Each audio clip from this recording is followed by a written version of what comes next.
Welcome everyone back to Nerd TV for another Global Sim Racing Truck Series race, this time live from the simulated Texas Motor Speedway, where these drivers are going to take 167 laps around this 1.5 mile speedway here.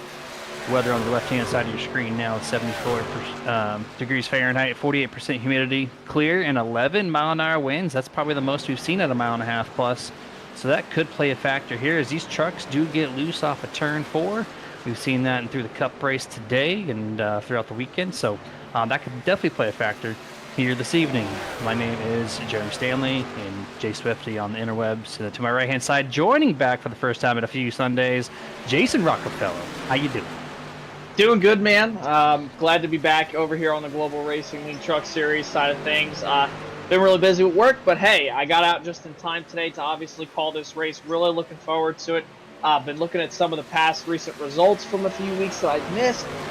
Doesn't look like much has changed. It's been pretty much all Grim Reaper Motorsports. It seems like they've been pretty much the dominant factor so far past these 7 races. I mean, last week, obviously, Michael Hayes took the victory. Not a Reaper driver, but a Ghost Motorsports driver. They've been very close with the Grim Reaper guys, obviously. But coming into tonight, you also have, I believe, who is it? It's Chad McGinley. He's the points leader right now over his Grim Reaper Motorsports teammate Bobby Mantle by just 50 points. But this is going to be an interesting race, Jeremy. We've seen, obviously, now that we've had a week to kind of take in Texas, and breathe it in and stuff like that, and watch this stuff back over again. And I think one of the biggest things that this race is going to be much different tonight compared to previous truck races here that we've seen in the past. I got the, opportunity to obviously call the Full Throttle Sim Racing Truck Series here on Wednesday night, just this past week, and you could use that middle to upper groove. I also called the eNASCAR Qualifying iRacing Series on Thursday. Same thing. You could use 2 to 3 lanes. So with this oval refresh that came out in their seasonal update a few weeks ago with that oval refresh, it has allowed these drivers to use more of this track, obviously. So it really should be interesting tonight. The bottom might not be the place to be on the long run, so we're going to have to find out. Yeah, that's very interesting. They don't do that in the real world, to my knowledge. So to run the second and third groove, that's going to be a treat for me to watch. And I know for you, you've called it a couple times now, so you kind of know what to expect. So you'll have to see throughout this race whenever you can pick and let me know when the outside might become the best route to take. But if we're looking on track here, we've got just over 1 minute left in this practice session before we kick it to qualifying. And the lap times, Jason, you got a couple in the 0.2 bracket, you got 1 or 2 in the 0.3, and then there's a bunch of people in the 4/10 bracket. So past top 10, they're all within 2/10 of each other. You're telling me they have multi-groove racing here at Texas for I don't know how. So that all tells me, plus we're going under the lights at the end of the race, this is going to be a great race.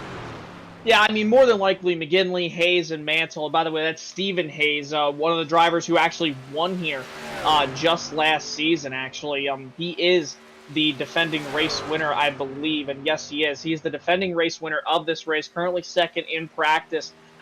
More than likely, my guess is the reason why they're in the 2s, they probably more than likely got a draft here, because I cannot tell you how crucial it is to get a draft lap here. It is so vastly different from a draft lap, and when I say that, I mean tucked up behind somebody. Even if you're not tucked up behind somebody, a few car lengths, maybe even half a straightaway back, a toe off the car or the truck in front of you can really change your lap time, obviously. I know we talk a lot about Texas Motor Speedway pretty much being a clean air driven racetrack, but with these trucks, because they're so aerodynamically dependent, and that's something we'll probably say a lot tonight, they have a crap ton of downforce, the horsepower is lower, so drafting becomes a big factor. You could suck up to the truck in front of you pretty quickly. I'm sure we're going to see a lot of that in the race tonight, and definitely more than likely those laps were probably draft laps, so we're going to have to find out and see, but qualifying should be an interesting one to tell us who's got some really strong runs going for them tonight. You see the sun is down for the qualifying session. It is our time to get our faces off your guys' screens. Take 100% focus to this qualifying action here. And we're going to start with your fastest guy in practice, which, I mean, I don't know if you're surprised at this, but Chad McGinley in the 65 P1 in practice, points leader. He's won 3 races this year through 7 races. This is being race number 8, I do believe, of scheduled 13. It's a little bit past the halfway mark in this opening season. And this is what I call just, well, I don't know what I call this. Jason, walk us through this. What kind of strategy does it take to go this slow coming to the green flag? I'm really interested, obviously. It doesn't even look like he's pretty much up to full speed. I believe this is probably just going to be a lap where he's not trying to kill the tires pretty much. So we're going to see him probably go to the top of the racetrack just like you see him right here in 1 and 2. And it's funny because in real life, you would not do this. You can run the middle to outside groove going through 3 and 4 coming to the green, but you're going to see him right here because turns 3 and 4, it's at 24 degrees of banking compared to 1 and 2, so you can hold it a little bit more wide open up here, but you're not going to see guys running up near that wall at all during this race. But coming down here for his first lap, you're obviously going to be having that kind of run coming off the corner because of the momentum from the outside lane. Then you want to kind of get down to the corner as hard as you can. Don't give it the wide arc right there. It looks like his entrance is a little bit wide, and that's why you give that wider entrance. You're not able to pin the bottom the best you can. And then obviously coming down to 3, this is pretty much just a flat, wide open corner. You want to get down to the bottom as quickly as possible, but don't turn in too early, don't turn in too late, and then stay a little low coming off about exit in the middle lane. Don't come out to the wall. And just like that, you see Bobby Mantle obviously go up to the top of the boards right there. Yeah, huge there for Chad McGinley to just massively overdo turn 1 and turn 2. Had to back it down, put some P11 right now as we're kind of now going to shift through the field here. Each person is taking their laps. This is Michael Hayes here going through turns 1 and 2 now on the back straightaway. Head to turn number 3. I thought Chad McGinley's exit on turn 4 was really shallow. Let's see what Michael does here. Come through 3 and 4. A little bit wider arc. I think that's a perfect arc. You don't want to go too close to that wall. I feel like you lose speed. So about 2/3 of the way up. It looked good to me. But lap number 3, what do I know, Jason? Here we are sitting, well, shows him 21st on my grid. That's, there he goes. He finally jumped up. It took forever for my thing to jump up to P6. 29.252 for that number 1. Yeah, great drive, obviously, for Mike Hayes, but Bobby Mantle still holds that top right now, obviously, with a 29.171. And again, you know, these guys probably more than likely, Jeremy, they have Q sets and they also have race sets. I mean, it's really different, the handling of these trucks when you take a Q set and then you apply a race set for these things. It's really interesting. I did C Open back at Auto Club a few weeks ago, and I was with the Premier Racing Setup Boys, and I was driving a setup in qualifying where my steering wheel was probably about 60 degrees turned to the left down the straightaways. It was crazy, but then obviously you get into a race, you're not going to have a setup like that. It just goes to show you there's so much technicality involved with these Q sets, and Bobby Mantle, Tyler Honeycutt, Clayton White, they've got some really good setups, but Honeycutt and Mantle only ones to crack into the high ones. Yeah, only driver to do it through practice and qualifying. We're on board Shane Wielden in the 77. This is his second lap here. First one down really far to 30.7. I guess he was doing that, what Dustin Mayer said, cheesing it really slow. First lap. Second lap looked pretty good there through 1 and 2. 3 and 4 looks like he had a decent exit, maybe a little slow at the line to complete his qualifying efforts. Moves him to a 30.132. The only driver to not hit a 29-second time, so Shane's going to remain 23rd out of the 24 entries here tonight. Austin McGill not on track here for the final 10 seconds of qualifying, so that is it. 23 of your 24 trucks. For the Hayes Brothers 250 has made a qualifying attempt. And there we go. We're going to kick this thing over momentarily to the grid for the start of the Hayes Bros 250. Remember, it's 167 laps. We're going to go from sunset into nighttime, so the track temps, the air temps going to be dropping a little bit here.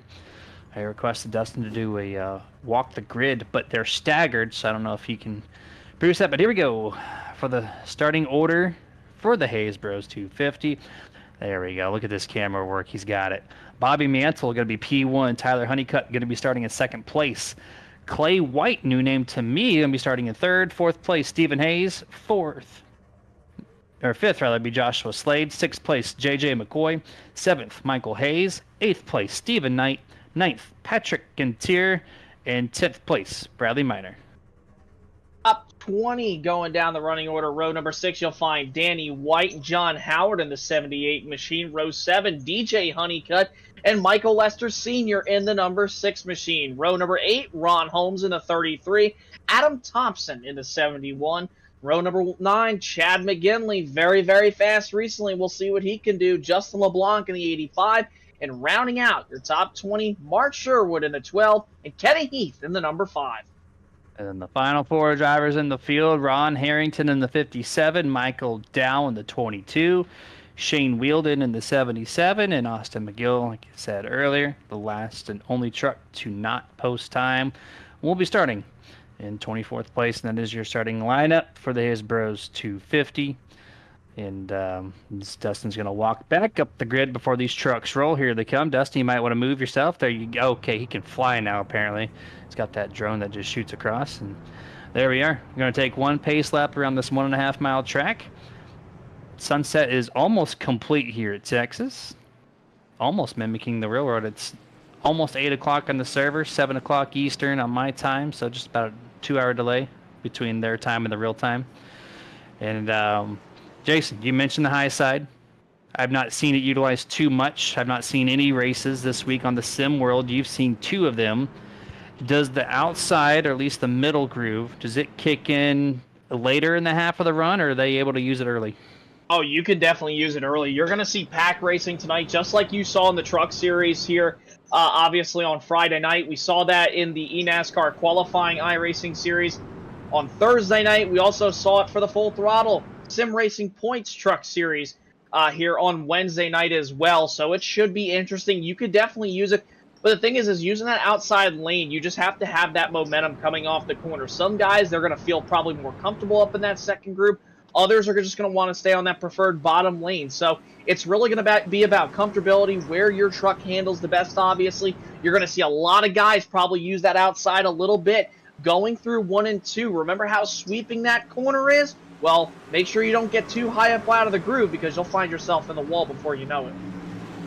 I believe that to be true. Waiting for the green flag, and there it is. We are underway. The 14 did not get a good start there on the inside. I think that's the 44, but the 14 on the truck there. So a little confusing to us, but there we go. That's Clay White there. It does not hit the gearbox correctly. Going to lose 2 spots on the opening green flag going through turns 1 and 2. Top 2 going to be separated single file. 3 and 4 going to be side by side, and the rest of the field headed to 3.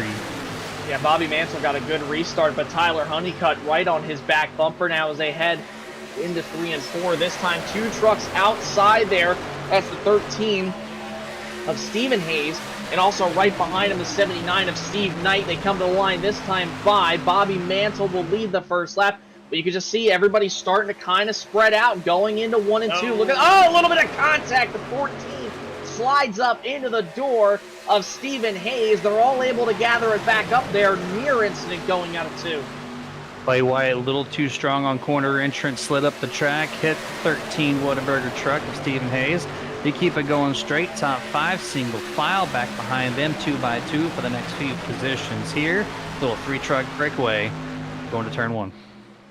A great battle going on, obviously, and almost a battle going on for the lead. Tyler Honeycutt starting to kind of inch a little bit closer and closer to Bobby Mansell. Didn't get the exit he wanted that time, but here comes J.J. McCoy. Look at J.J. go to the inside of Tyler Honeycutt. It looked like going there for a minute, but Tyler was able to slam the door quite quickly. And then you have Clayton White right behind him, 44 on the screen, but 14 on the sim wrap there you see. And then 5th running right behind him, Joshua Slade. He had a great run here. I believe he finished 3rd in the 2nd Texas race 1 year ago. Trying to have a great run tonight in that Ghost Energy Supplements machine. Back to, well, actually, quick mention there, Joshua Slade was the 12. In my ear, Dustin, was he switched it to the number 23, if you recognize that. That's a good call out there.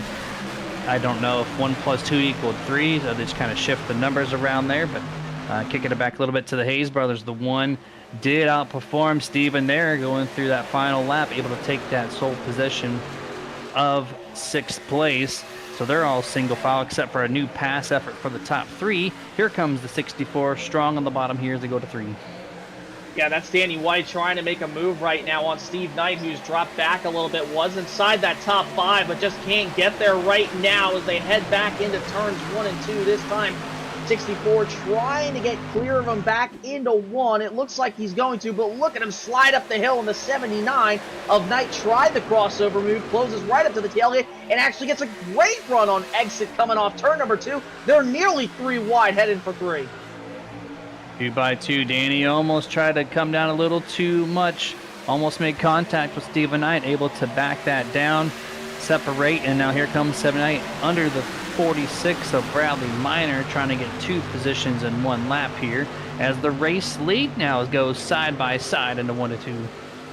Honeycutt able to take away the race lead in that Toyota Tundra TRD machine. They're 3 wide for second. Mantle, McCoy, and White heading into turn 3.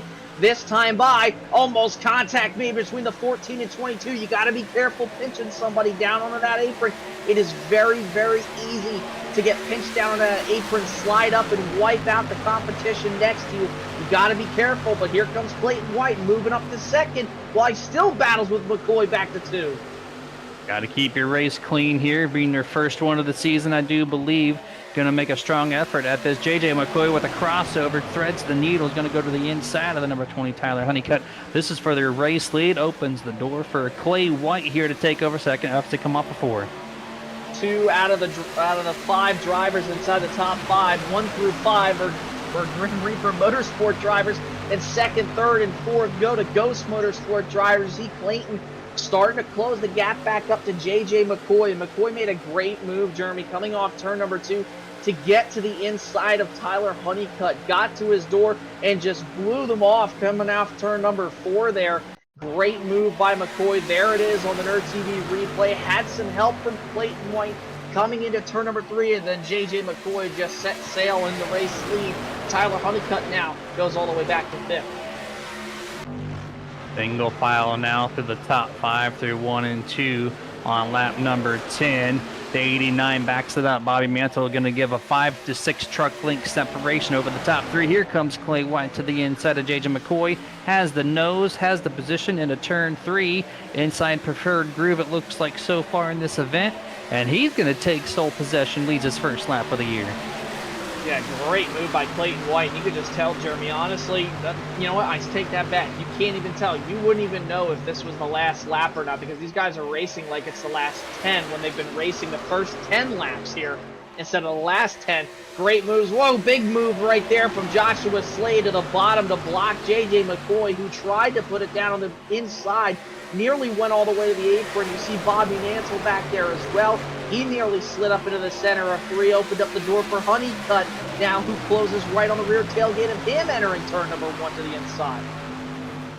1 of 1 Motorsports leads this 1-2. Tight move there from the 20 as the 89 of Mantle gets a little tight on corner entrance, allows Tyler Honeycutt to make a move to the inside. They're going to remain side by side on the back straightaway. Come to turn number 3. That's going to make Bradley Minor and Michael Hayes also side by side. Tyler gets clear. Michael sees the door open. He's going to get to the inside of Bobby to get to the start-finish line. Yeah, great move right there by the one machine of Mike Hayes to get to the bottom of the 89 there. Mantle entering turn number 1. And like I mentioned, Jeremy, you can run both lanes early on. Look at these guys battling. It's like a little super speedway race on a 1.5 miles with no super speedway package. So this has been so awesome to see there. You see the 89 of Mantle up at the top. Here comes Stephen Hayes, though, to take away that position in 6th. Everybody single file unless you get back to the teammates there. It's going to be 89 of Bobby Mantle on the outside of Stephen Knight for that position. Oh, then Joshua Slade, the 23, is going to take a look momentarily to the inside. Here's we go on board on his roof camera. Not able to get the grip he needed to get underneath Clay. Get off turn number 2, and now JJ McCoy is going to take that advantage. Go to the outside, has the nose advantage. Entering turn number 3, and they're going to be remaining side by side directly. The 23, Slade almost makes contact with a little slide up. It causes enough checkup for JJ to do a little crossover here as they go back to single file. Slade in that Warhead Sour Watermelon flavored Ghost Energy machine moves up to second, able to close the door on JJ McCoy, but McCoy right back down to the inside now, down the back, straightaway, trying to get the momentum back down into turn number 3. The inside rolls, but nearly makes contact with him off the corner. They're still going to be side by side, and Honeycutt's right there to give that air push to the 22 back to the line. Clay White has a 3 truck length advantage entering turn number 1, side by side for 3rd and 4th. Honeycutt making a strong move back to get himself into the top 3. He's going to check up Joshua Slade on corner exit. They make a little contact. They still remain straight. Stephen Hayes in the 13 going to look underneath his brother one more time to try to get into the top 5. Yeah, and here comes Mike Hayes on that outside, trying to get around the 13 of Stephen Hayes back to the line, this time by still side by side, and now they start to single file out while Clayton White leads. Everybody else, though, trying to figure out how they're going to make their way back up to the front of this field. It is really tough. You can get a couple laps in, and then it seems like you go from fast to slow, and that's what you're seeing Joshua Slade do. He was trying to battle for your race lead, and now he's slipping back to 5th place as Stephen Hayes in 13 gets to the inside. Going to make this pass complete off corner exit 4. That's going to complete lap number 17. Yeah, great battling all the way around this racetrack here. We're just 18 laps in, and you just see the multiple grooves being ran. There's Danny White, the 12th position up in the 64 machine with the Lone Star racing entry to the outside, running nearly all the way up into that 3rd groove, battling side by side with DJ Honeycutt, Tyler's brother, as they enter turn number 3 while they all pack up off the corner. It's a dogfight for those positions off 4. This is 9th through 12th, all trucks here side by side. Teammates going to leave a lot of room for Danny White to maybe make a move up to middle. Goes right below Stephen Knight for just a moment. Goes back up the track. He's going to make the 15. DJ Honeycutt slip up a little bit.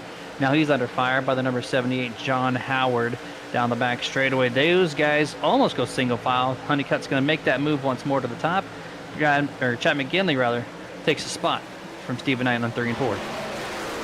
15 there, you see DJ Honeycutt trying to get back around Danny White off the corner. There's the 85 machine, Justin LeBlanc, trying to close that gap back up to Patrick Ginner into the corner right now. And whoa, the 33 of Ron Holmes goes way wide there into 1 and 2. In fact, they're all almost going really wide. Gives Justin LeBlanc the opportunity to close in big time, coming down back into turn number 3 this time. I watched that wide effort, and I think this is that outside lane that you were talking about. He's able to keep the momentum on the top, going to pass the 75 of Patrick on the exit there of turn 4. And it looks like he is starting to find some grip up there in the 3rd lane, cycling back to your race lead. And this thing is just getting crazy. Texas is not known for this with this new pave, but this aero package update and the amount of grip that's in these trucks right now, with that multiple groove racing, this has produced some awesome stuff here as McCoy is trying to pass, or at least keep Tyler Honeycutt. And we have the 6th truck on the infield, Michael Lester, right off the turn 4 exit. It's going to bring out our first boomer button boxes caution flag of this evening. First caution of the night here. We're going to take a look at the replay to see what happened in the 6 Martin Sports entry. Looks like coming to pit road. I believe he probably, yeah, you could just see him. He's going over the bump. Whoa, that's like a downshift going wrong, I'd say there, Jeremy. That's exactly what that looks like. If these trucks had knee brake, that's exactly what it would look like. But no, it just looks like trying to come down to pit road. Downshifted a little too early, wheel hopped it, and then unfortunately just went right around there coming down pit road. Yeah, it's exactly that. When you shift down and it hits a high RPM, it basically locks up everything, going to spin you out without a warning. And all that great side-by-side hard racing, and it comes down to one truck downshifting entering pit road. That's going to bring out that first boomer button box's caution flag on lap 20. And a lot of takers, 3 not. See 3 trucks so far staying out. As great aerial coverage produced by Dustin Loxton here with his drone behind the scenes there, putting in some awesome work. But the strategy call here, we're 20 laps in, we got a couple trucks staying out. What do you think is going on there? Do you think there's just not tire wear that's being produced here with this new truck update there, Jason? No, there definitely is. It's just because of the setup and obviously how fast these trucks are with the amount of downforce they have, that they can roll so well to the point to where they draft so much and they close up so quickly. So it's just been very interesting to see. I tell you what, when it comes down to the later portion of this race, if we were to get a late race restart, boy, oh boy, you better be ready, because it's going to look like Daytona, Talladega, and Atlanta out there here. Tyler Honeycutt, though, still holding the race lead. Very interesting to see all these drivers. The amount of swapping at the lead we've done so far here up at the front of this field has been really interesting. I wouldn't even say there's probably a clear favorite yet. We're going to quickly go through this Nerd EV Top 10 recap there. Tyler Honeycutt, P1 in the number 20 truck, started second, P1 now. A lot of these guys that we're going to talk about here in this top 10 have cycled through from inside the top 3 back to about 6th or 7th, and then brought themselves back to the front multiple times, just because of how awesome this draft package is being produced here at Texas. JJ McCoy, second place in the 22, up 4 spots from his initial starting spot 23 laps ago. And then third place, Stephen Hayes in the 13, fourth to third. Not much movement there. Awesome truck overall. Then you have the 89 of Bobby Mantle from first to fourth. One of the biggest downfallers here within the top 10. Fifth place, Chad McGinley. We saw his terrible qualifying effort there. Usually don't see a mistake from that 65, but he made it. But he also made it back up in a hurry. 17th to 5th. So now he's going to be able to try to reel these guys in and get back to the lead where he is most comfortable and where we're seeing him usually. Sixth place, Stephen Knight rather, from 8th to 6th. Danny White right behind him in the 64. Strong effort there from the 64, up 4 positions, going from 11th to 7th. 8th place, Ronald Holmes. Also, this 33 truck, usually midfield, but tonight he's found himself in the top 10 for the most part here. He's up 7 positions from 15th to 8th, probably a little bit from that caution period, but this 33 is doing an awesome job so far. 9th place, Justin LeBlanc, also up 9 positions, that 85 truck. Similar boat from Ronald, but he's usually up a little bit further on the podium, so we'll see what he can do here on this restart to hold that. And then Mark Sherwood, your last truck in the top 10, also up 9 positions, utilizing the strategy call from that caution to put himself into the top 10.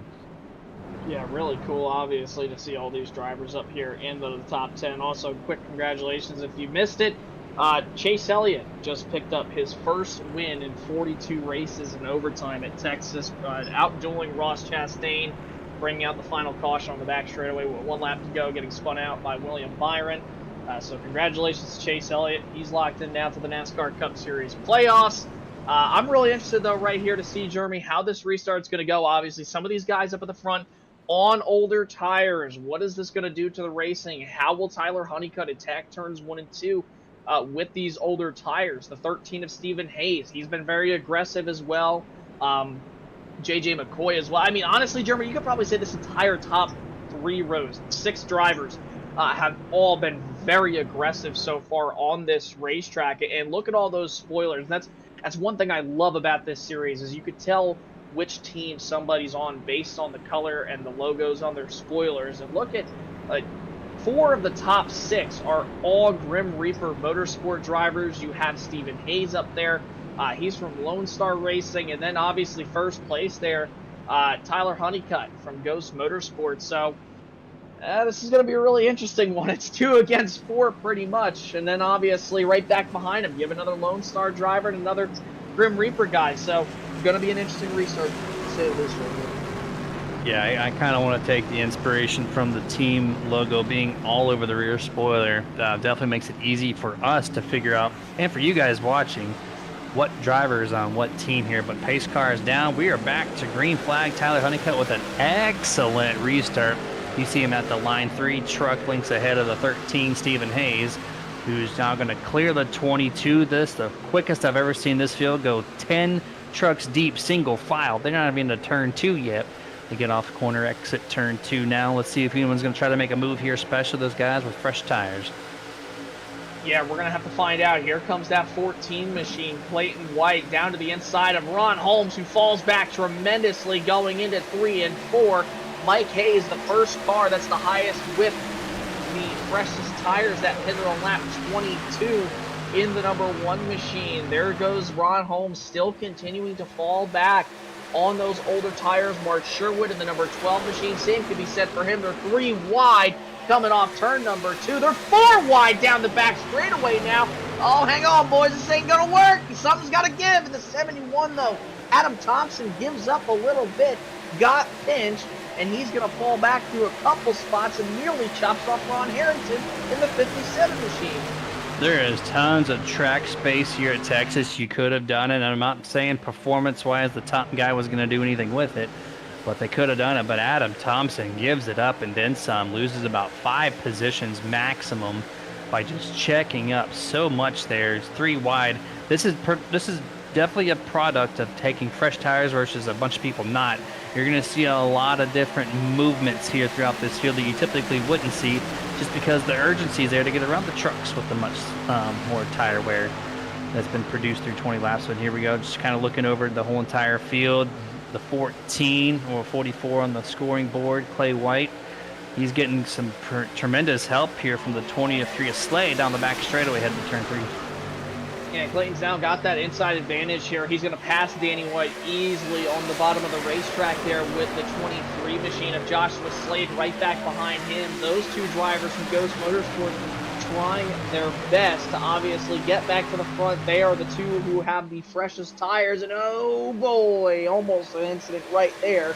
Steve Knight nearly just chopped, or actually that was Chad McGinley, nearly just chopped off that 14 machine of Clayton White, but they're still making headway up towards the front of this field, Jeremy, and it's funny because remember on that restart right there, how spread out everybody got? Well, look at this. Just because of the draft factor and everybody being so tightly compacted up together, we're right back to pack racing.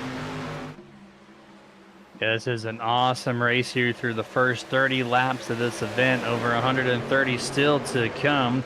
Looking at the top 5 right now, Stephen Hayes in the 13, really wanting this position. Tyler Honeycutt's going to play a defensive line entering turn 3. Going to be going halfway to the inside before you even get to turn 3 that time, preventing Stephen to make some type of run. They get off turn 4, exit speed from Stephen. He's going to point his nose to the top, but here comes the train of the draft, as you said, is so important. And he's quickly going to fall side by side to McCoy here to go through 1 and 2. And Steven holding on strong as Clay White goes 3 wide. 3 wide down to the bottom. This guy wants it tonight, man. No doubt about it. You can just see how hungry he is, even if it's his first start from what you said, Jeremy. He's driving like he's been driving out here for 10 years with these guys. Doing a great job. Clayton White in that 14 machine, 44 listed up on the board. And he's close right up now to the back bumper of Stephen Hayes, doing a really great job as well in second. Tyler Honeycutt doing a great job holding these guys off, but he's going to wash up just a little bit. On corner exit, opened up the door for Clayton White to get to the bottom of Stephen Hayes. And Joshua Slade, man, doing a great job getting right to the bumper of White. Yeah, he is sticking to him this entire restart, making best friends right now through this top 10 splurge here. Was outside the top 10 on that restart because he pitted, and now he's all back up to second place with those fresh set of 4 good years.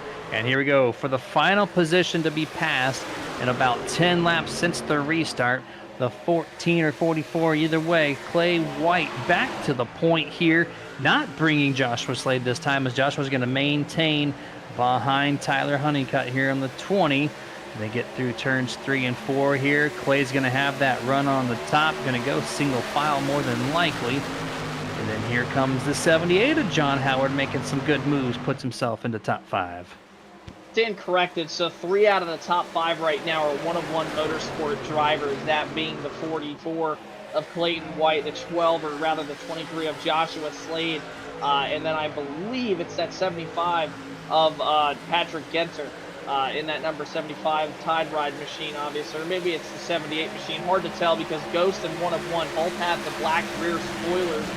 So a little tough to tell from my end, so I apologize for that. But obviously, Clayton White, Joshua Slade, they have gotten out there now, man. They last pitted at lap 22. Those tires are starting to settle in, but man, they are still flying. Here comes Patrick Genter right to the outside. He'll take away third while Stephen Hayes tries to defend from Tyler Honeycutt. It looked like he wanted to go 3 wide, knew that was not the smart call with the older set of tires. He's going to have to just bite the bullet here and trail on back until everything gets warmed up and people start to plateau a little bit. on this opening restart here, which is about 15 laps in since they've done that or close to. Here comes McCoy on the top side of Tyler through 1 and 2. Bradley Minor right behind there of Bobby Mantle in the 89. Oh, a little bit of almost contact from Stephen Knight and Danny White there through the exit of turn 2. This still remains side by side through 3 and 4 once more.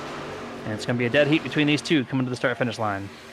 Yeah, Danny White just continuing to kind of fall back through. And some of these guys, you know, who took tires at that last caution, Jeremy, you know, you look at the running pylon right now, only 4, or rather 5 of the guys who pitted last at lap 22 are inside the top 10. That would be White, Slade, Genter, Howard, and also Minor in the 46 machine. Everybody else who elected to pit, they're still mired back outside the top 10. Mike Hayes in 13th, Shane Wielden in 14th, obviously. DJ Honeycutt, we saw him in the top 10 earlier. He's 16th. Then you have Kenny Heath, Michael Dow, 18th and 19th. Adam Thompson, Ron Harrington as well, 21st and 22nd. So only a few of these guys have found their way up into the top 5, top 10. Shout out to one of our Nerd TV sponsors, Dusty Pete's Gifts and Collectibles. You can find them back up live at dustypete's.com.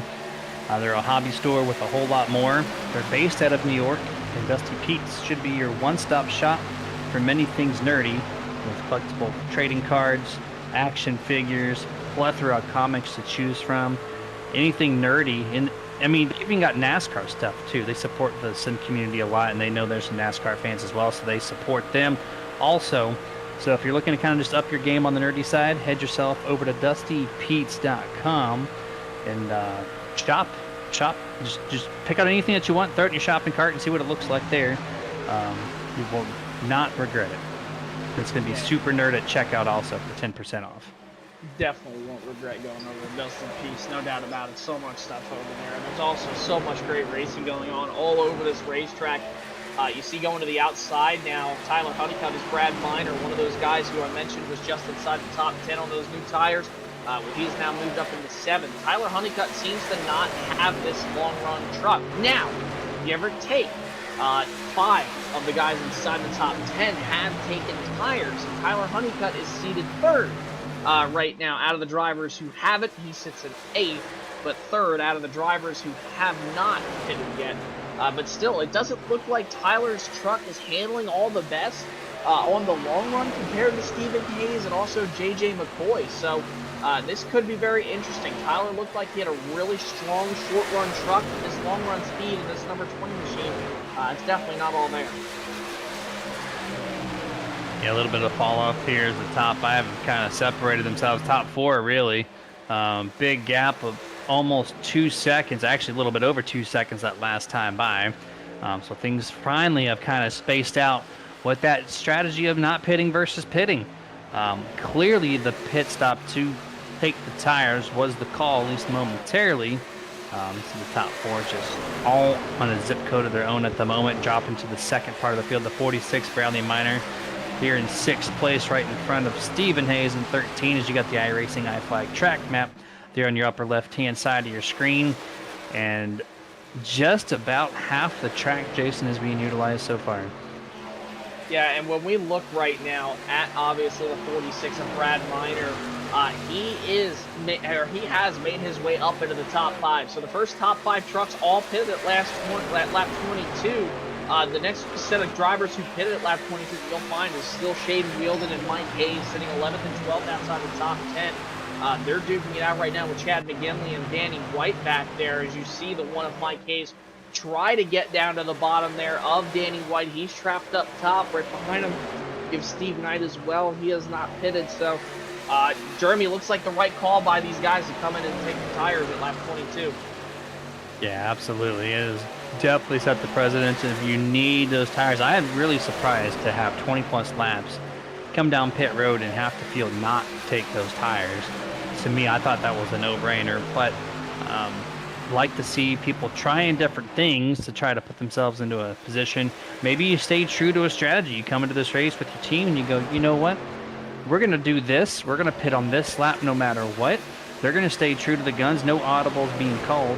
And so that might make or break them, but you don't know until you try it. And half the field is on a different cycle versus one another right now. Well, I tell you what, I was just about to say pit stops were about to start. In this 79 machine, there is no way he made that for sure. No doubt about it. He is going to get penalized. That's the 79 machine of Steve Knight. More than likely will get the holding penalty here for speeding on the entrance to pit road. And you're going to see the tires going. He actually overshoots his box, so that makes it even worse. Actually, no, he didn't even overshoot his box. That's crazy. He just barely made it. But he is easily probably going to be held on pit road for about 30 to 40 seconds there. And here they all come.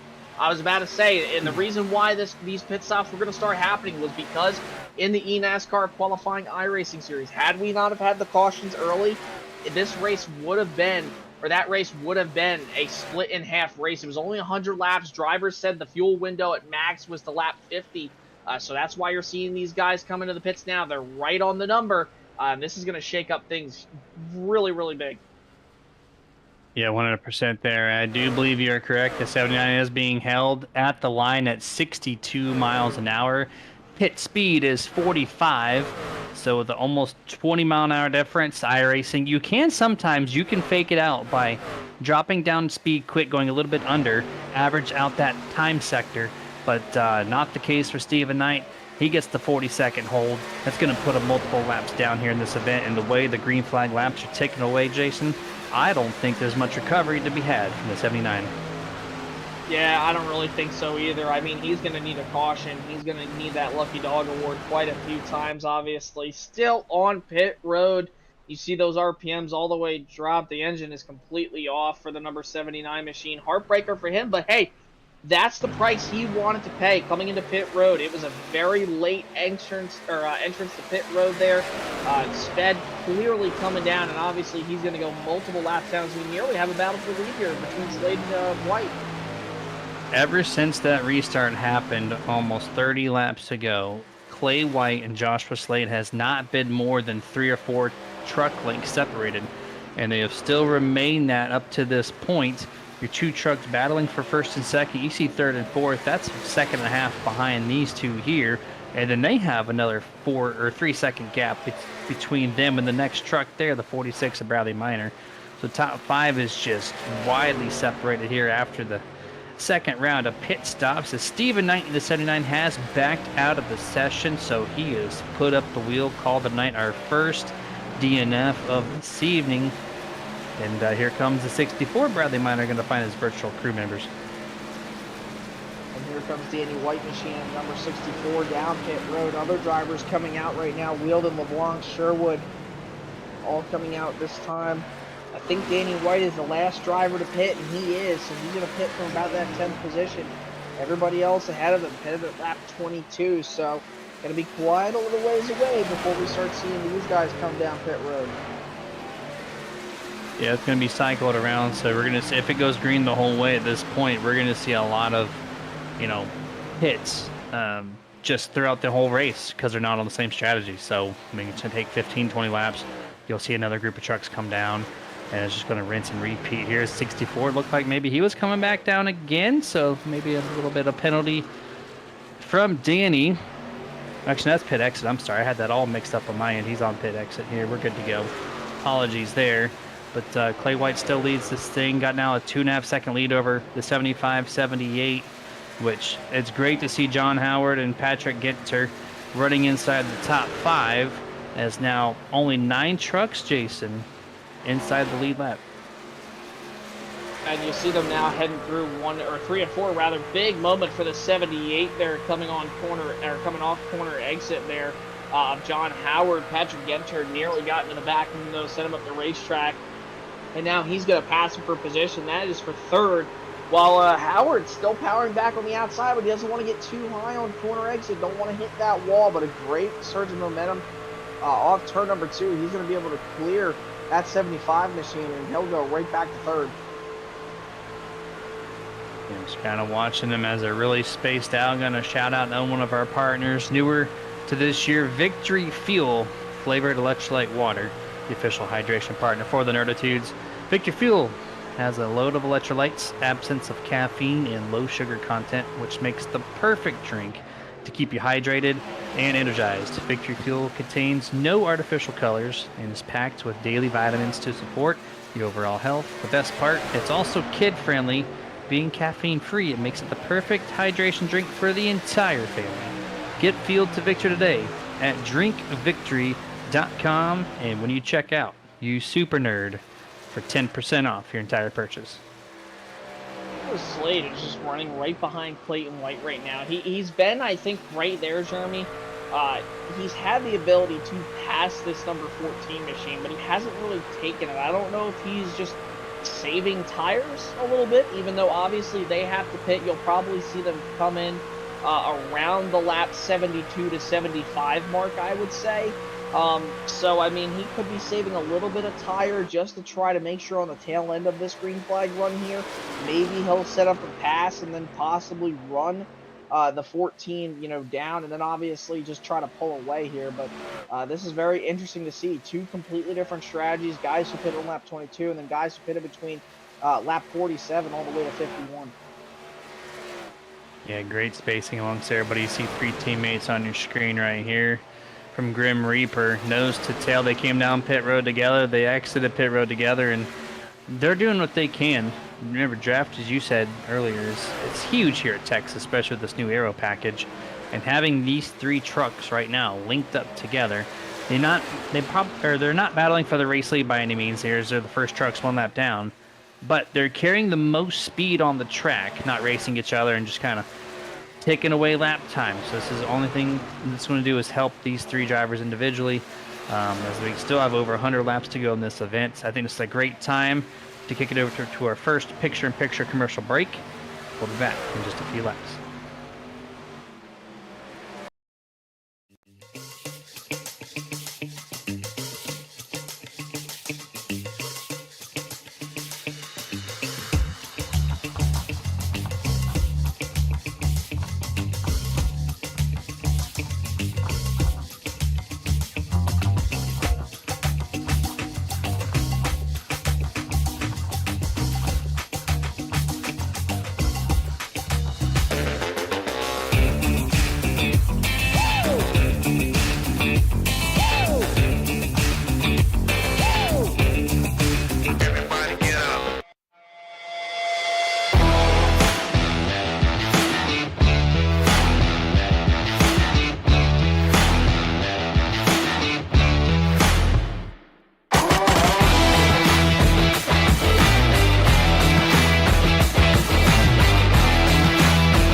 And back to full screen action here as we have just hit 100 laps to go last time by, and not much has changed since we last left you.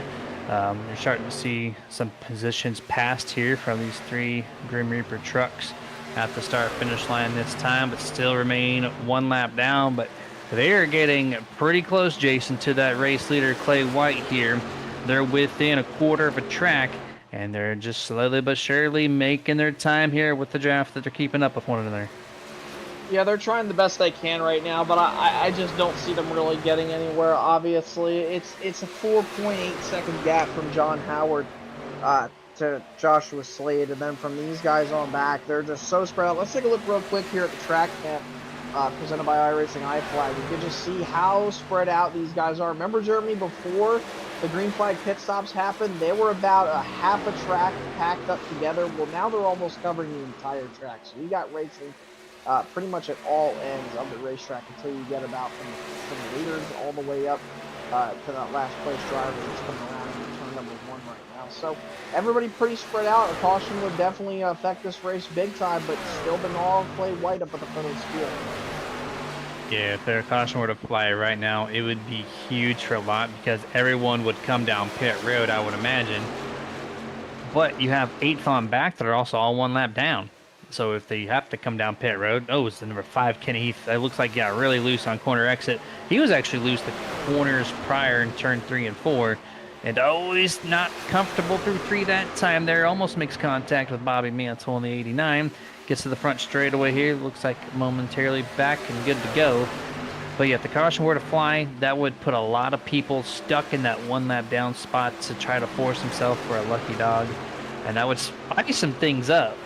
But he gets around JJ McCoy there on exit 2. It gets right around him there. I mean, again, these guys are just trying to draft the best they can to really get up towards the front of this field. But I mean, when you look at the deficit, Jeremy, it is now a 5.8-second gap from Brad Miner all the way up to Joshua Slade. They're continuing to duke it out right now. You see JJ McCoy trying everything he can do to get up to those guys in front. But here we go. Pit stops are starting for those guys who pitted at lap 22. So Brad Miner, John Howard, Mike Hayes, they come down to the pits now this time. Exactly 50 laps ago, so that basically tells you your window of when they're going to be pitting. Here comes the race leader, Joshua Slade, Clay White. They're going to give up first and second place to come down to the service of their virtual crew members here as pit road is real busy here. You see the 75 behind them. Patrick, he's also down pit road. And this is going to be most, if not all, of the lead lap trucks. Yeah, everybody's coming down pit road. Here comes Patrick Genter coming in. Obviously, Clay White, Joshua Slade, they're in as well. That's going to be interesting to see which one of these guys can execute the entrance, the pit stop, and the exit the best. I mean, Joshua has pretty much been riding right behind Clay White this entire time. Will he beat him out of the pits? We're about to find out. The Jacks have had a drop on that 14 machine. He's off and away, and Joshua Slade gets to the outside. It's a drag race coming off pit road, but give it to the 44 of Clayton White, who's able to maintain that position over that 23 of Slade. And these trucks are just continuing to be right next to each other on the track. We're starting to see some others come on in. Here comes Ron Harrington in the 57. He's going to give up his 4th place position as we cycle through now to back to Grim Reaper's train of 3 trucks led by the 22 of McCoy. Definitely back on the lead lap and also leading the thing momentarily here as they're on their cycle. First, second, and third for the 22, 89, 65 the 60 Michael Dow. Not from position. Try to look temporarily to the inside. Not going to be able to do it back down. 13 Stephen Hayes, who's in 4th place. Going to go around the 60 of Michael on the outside of turn 4. Into the line to complete lap number 75. Great little battle going on here between the 13 of Stephen Hayes, and then that was the number 60 actually of Michael Dow, who I believe just is getting back on the lead lap, and he has a little bit fresher tires than some of these guys, but not really. But he is pulling the mail right there in that 16 machine. You see all the Grim Reaper guys running there, all in a trio, 1, 2, 3, pretty much. You have them all together. That would be JJ McCoy, Bobby Mantle, Chad McGinley. You know, this race has just been really Ever since that caution, it really plagued the race, and not in a bad way. Whoa, look at the 78 machine there, I believe. That is the 78, and that is John Howard trying to get his lap back, nearly made contact, trying to go to the inside. These guys got to look out, obviously, for some of these drivers on fresher tires. But, I mean, ever since that caution, Jeremy, we talked about it when we were under commercial break, the sheer fact is that the caution with all the different strategies really mixed up this race. This was not the kind of race that I was thinking about having coming into tonight. Thought it was going to be really packed up, but since that caution happened, you had two different types of strategies. Guys who wanted to short pit, and then there was the guys who wanted to go all the way to the numbers. So this has been really interesting to watch. Still no real clear favorite on who's going to win this race. Yeah, there's really not. There's been a lot of shuffling within the lead, at least the opening laps anyways. The strategy's kind of tame that thing down. It's more of just follow in line and see where you guys can end up at the end of this race. That is, unless we get a caution of some sort. But right now, through almost 80 laps in this event for the Hayes Brothers 250, it's really tamed down this race enough to where you don't want to pass somebody, right? You're just you got to feel it out on the strategy. You got to see if you're going to be able to make it to the end in position, or if you need to have that few extra tenths built up. And that's why you're seeing teammates here on your screen. They're race leader, but they're also not battling for the race lead. They're just kind of feeling it out, see where the strategy is going to end up with them. And then once they figure out, hey, this is for the actual win here, then you might start seeing them dance a little bit. Likely, it's just been, all about the drafting and stuff like that. The thing that was interesting that I was kind of really interested on, Jeremy, is the fact is that when these guys right here, obviously the Grim Reaper drivers that are winning 1, 2, 3, being McCoy, Mansell, and McGinley, I was surprised by the fact is that they were all packed up tight, not making a lot of moves. They were just kind of riding around. They never made any ground on Joshua Slade and also Clayton White, who were running 1 and 2 on older tires. So, I mean, it just goes to show you that clean air means so much here. But again, the drafting factor makes it such a much more bigger issue here. This has just been a really interesting race to watch. I expect these guys probably with McCoy, Mansell, McGinley, all the guys who pitted around lap 46 to 51, they're probably going to be pitting, I'd say, somewhere around probably like lap 197, not 197, but 97 or so here. So we'll probably see those drivers pit around then. Jason wanting 30 laps of overtime here. He's around lap 82, coming to lap 83. Absolutely not, he says. Yeah, I think I have to agree with you. I think they pitted around that mid 40 lap point, so that would put them right at that 50 lap mark. Exactly what we saw the drivers who pitted around lap 22, 23. That's okay now, 50 laps. And as we turn the cameras over to your race leaders, Clay White and Joshua Slade, and now they're trying to cycle themselves back to the race lead. Fresh tires, this is for position. So right now the 14 is in 5th. He's going to look to the outside to pass. They go too wide here. It's going to choke up the 14 a little bit, but he said, nah. We're going back to the top 3 wide here. Slade's going to have to split. Almost looked like 4 wide, depending on the camera angle. And they're passing them like they're sitting still, Jason, to the race lead. Dude, I'm looking right now at the last lap times. JJ McCoy last time around ran a 31 flat almost. Oh my gosh. I'm just amazed. The 44 of Clayton White ran a 30.5 that last time around. So he is half a second faster. And it is showing going through these corners, man. I can't believe it. Whoa, nearly had a moment right there. Stephen Hayes nearly washed up there into the 65. McGinley had to get out of the gas there, you saw. And then here comes Joshua Slade. So the battle is on now for the race lead between the two drivers who have pitted now at lap 73. They both came in together. We thought Joshua Slade might have had a better exit, but Clayton White just barely beat him out of the pits.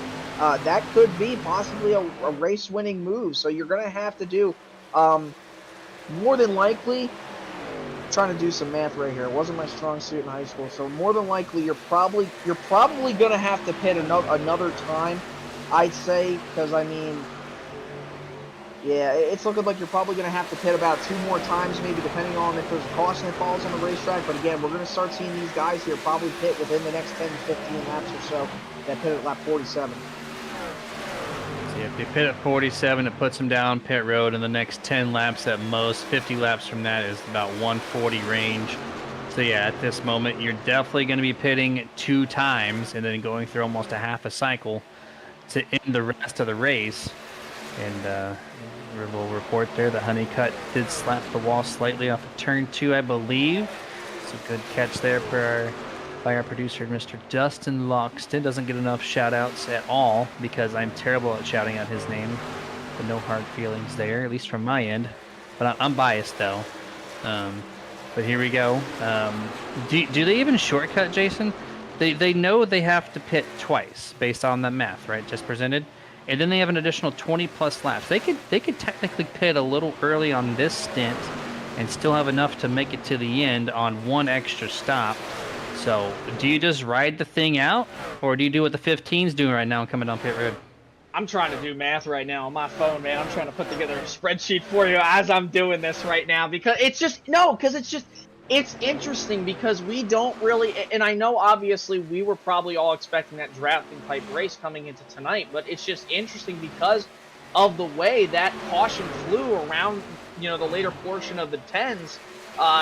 It's created this split division of both guys who pitted later when they hit their number, and then you had guys who pitted early. So it's been interesting to see. Here comes Stephen Hayes. He's down pit road in the Whataburger machine. Nearly loses it on entrance. Great save there, Stephen, in the number 13 machine. So, man, I'm not too sure. I mean, the best way I could say it, Jeremy, it's probably going to have to be that these guys are going to have to go to their number, per se, and then they might have to hope for a caution. So I'll get back to you on that math here pretty shortly. 10 more on that. Yeah, breaking out the calculator via the phone to get the numbers live here. As you see, a little disorganization here from the 3 teammates. It looks like they do get to speed in time. The 20 Honeycutt also making his way down pit road right behind Grim Reaper Motorsports drivers there. And it's going to cycle them back out of their top 5 positions. And so this is a little bit of a shortcut, not much. They could have made it another 3 laps, I believe, based on the numbers provided. And they look to come down just a couple laps shy.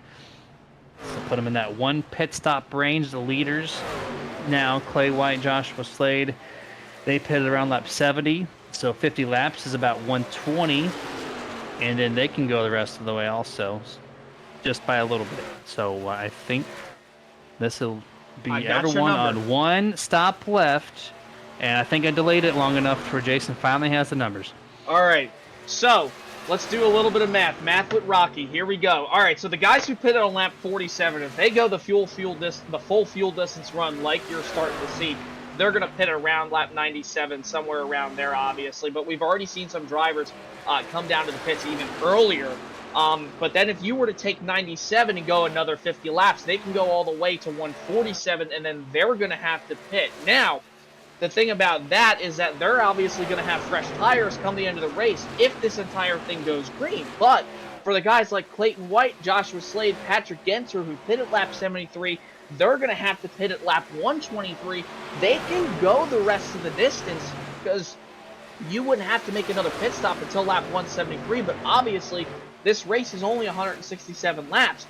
The thing about that strategy, though, for the guys who are on lap 73 tires right now, is they're going to have significantly more wear on those tires come the end of the race. So the best way I can put it, Jeremy, is just you have to be precise every single lap. You cannot give up time because for these guys who just pitted, that are going to be pitting here around the next 2 laps or so, like a Ron Holmes or anybody else, I mean, Bobby Mantle, Chad McGinley, they have already elected to pit now at lap number 90. So they're going to have those fresher tires coming into the race.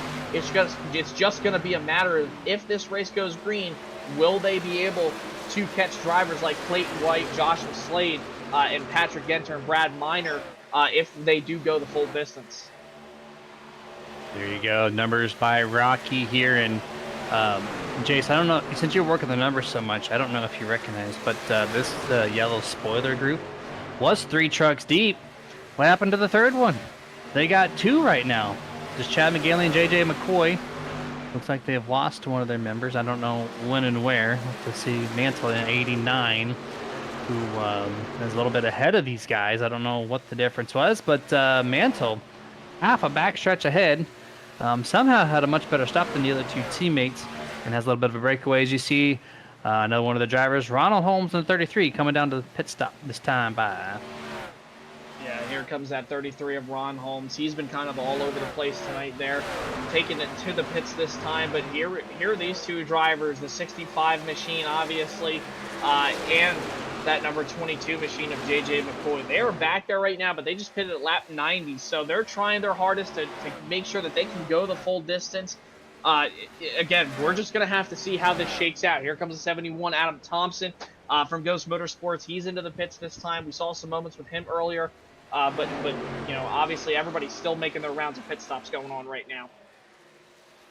Focus back on your race leaders, Clay White, Joshua Slade. Been best friends all night long through almost 100 laps of the scheduled 167 for the Hayes Brothers 250 here. Shout out to one of our partners, new also to the Nerditude in 2024, Spring Fever, the official theme audio partner for the Nerditudes. Spring Fever is based out of Cleveland, Ohio, and it blends rock and alternative music with amazing mix of metal, providing New World as the official theme song for the Nerditude /Nerd TV. You'll review and experience amazing audio and visual tracks. So join them on Facebook and X at Spring Fever Band. Listen to all their amazing tracks on all your major music platforms such as iTunes, Amazon Music, Spotify, Google, iHeartRadio, and more. And that's Spring Fever Band. And quick shout out to Dustin for rocking the throwback iTunes. It's Apple Music. Got the catch there. But Spring Fever, New World, official song for the Nerditudes. Just for me. Appreciate you.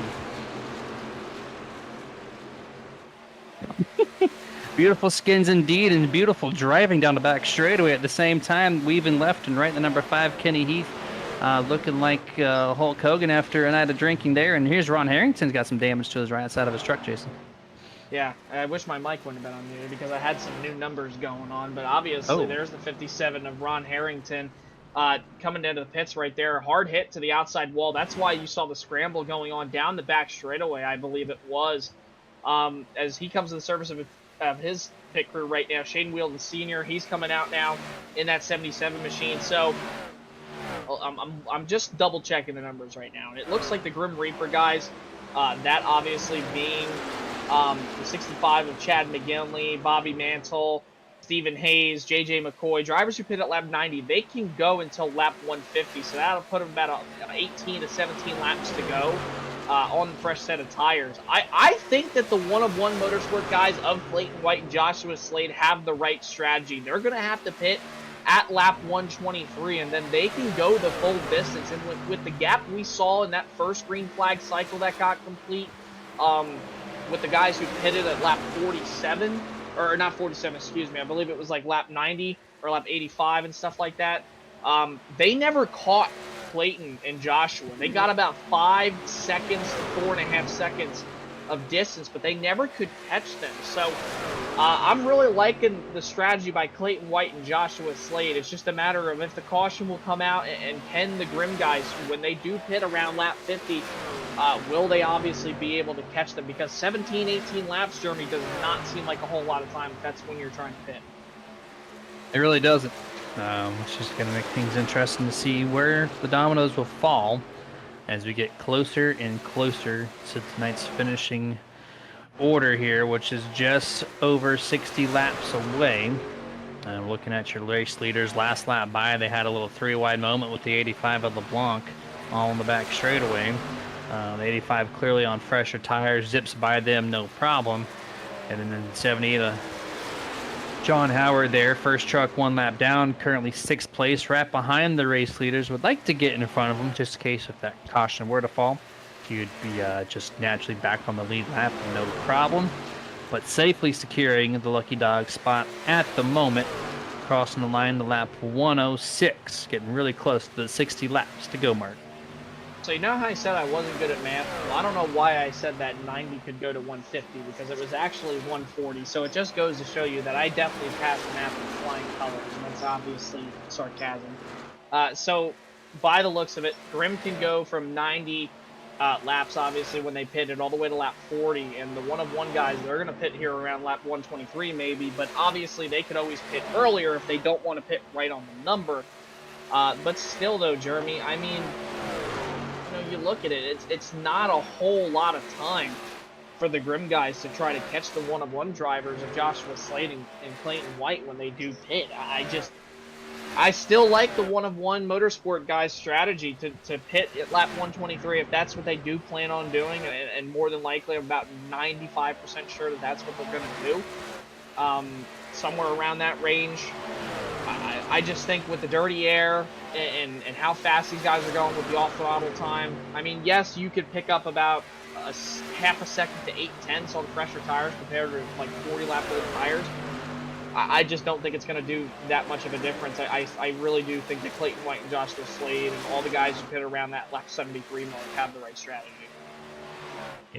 It's good to bring up those numbers there, and yeah, you saw quick when Clay and Joshua came off pit road. They were there battling again for the race lead within 5 to 10 laps on those fresh set of 4 Goodyears that they put on. So they definitely are in the catbird seat as far as that is concerned. We briefly had the camera on the 60 and 57 on pit road. They have still not moved. So they're now 6 and 8 laps down. That's Michael Dow, Ron Harrington. I think this might all be done for their events. They've been sitting down here for probably 5 laps on the track. So I would imagine 57, 60 will be retiring. A good guess anyways there. And jumping over to the YouTube chat, it's a little late to shout out Jay Trill saying, let's go one-of-one, which they're doing a pretty phenomenal job so far in this event. And then Dwayne saying, let's go Bobby, referring to Bobby Mantle in the number 89, currently residing in 8th place. And little Nerd TV action. Oh, that is why. Oh, and you got contact with McCoy too, so that's probably why the 57 is on pit road. But yeah, a little craziness finally happened on the track. Yeah, and I guess Dustin was really making sure that he pulled the trigger on finding out what happened with that incident. But here it is. You see the 5. Hold on, Dustin. Let's back it up just a second more here, because you saw the 5.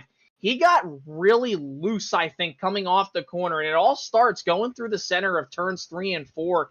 The 5 machine of Kenny Heath starts to go up the racetrack, and then all of a sudden, off corner exits, like he got loose, then all of a sudden it just got tight on him. He got up into the wall, comes right down into the path of the 57, who gets down on the brakes, veers. Look at the job done by the 65 and the 22 machine to get through there. I don't know if there's any damage. Oh, no, but the 22 got a little bit of damage, but it doesn't look like it's going to be that bad. I want to know, though, if that 65 machine has heavy damage on the fender. That's just a weird spot to end up. Kenny Heath gets loose off the Ford. That's normal, But the fact that he saved it right in the middle of the track, Ron Harrington did not expect that at all, right? As you see a little bit of drone camera action from Dustin, and looking at Chad McGinley, I don't see anything there. I would imagine JJ McCoy has the most of that, but the fact that he saved it right in the middle of the track, Ron did not expect it. If he had made an evasive mover to the inside or outside, as you see that splitter is flared up, a little bit of a fender disconnect over the right front tire on the 22 JJ McCoy. Downforce everything at Texas, and he's losing that a little bit here. He's giving up a spot to the inside this time for the number 12, which is not for position, but yeah, it's just a weird circumstance there. Caused damage to multiple trucks. Yeah, it's really interesting, and obviously we're going to take a look real quick. Dustin says he found something, so there is.